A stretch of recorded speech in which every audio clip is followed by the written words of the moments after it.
How to update Call of Duty Mobile. Hello everyone, this is Sabrina here to help you today. So without any further ado, let's get right into the video.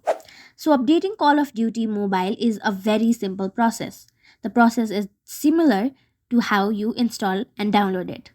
First, go to your Play Store or your App Store if you are using iPhone. Now, go to the search bar. After that, simply search for Call of Duty. Now the application will be over here. Now what you will have to do is, if you already have the application or the game installed, you will find an option of update button.